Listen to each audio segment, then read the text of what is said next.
One of the world's largest private developers eyes Beloit for what could be one of the country's largest data center campuses. Reporter Nathaniel Langley learns of the project's details as well as some growing backlash from residents. Yeah, Mike, I'll dip into some sports comparisons here. So this project may be large enough to fit all of Chicago's Soldier Field, with enough room to fit Wrigley Field.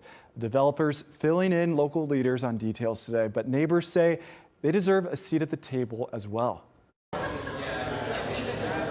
a luncheon for a data center development. The biggest issue in the space today as a whole is demystifying information. Panattoni dished information to leaders from the Wisconsin towns of Beloit and Turtle. We're at the beginning stages of this. One, we want to be welcome from a community perspective and also have transparent, open dialogues.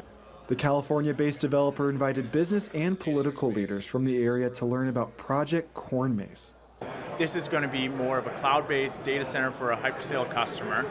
If approved, the billion-dollar campus would replace a gravel quarry and span 2 million square feet. It's certainly something that the town of Beloit is interested in taking a look at. But outside the meeting, I said the people united! About 50 protesters picketed against the project.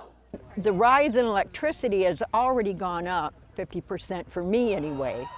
Others, including a Rock County supervisor, question why some Rock County and City of Beloit leaders were left off the invite list. Whether or not you're invited to this event is really more of a sign of not whether you're a community leader, but whether you're supportive of data centers and already on board to kind of help them with their sales pitch. We view this as multiple sort of stages of introduction.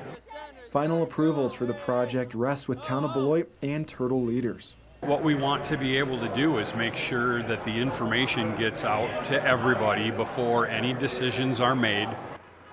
Panattoni couldn't provide an estimate for electricity and water usage just yet. Tomlinson mentioned Project Corn Maze may need hundreds of megawatts for power. Thank you, Nathaniel. And the developer is hosting an open house now until 7 tonight in Beloit. That public meeting is taking place inside the gym at Garden Prairie Intermediate School.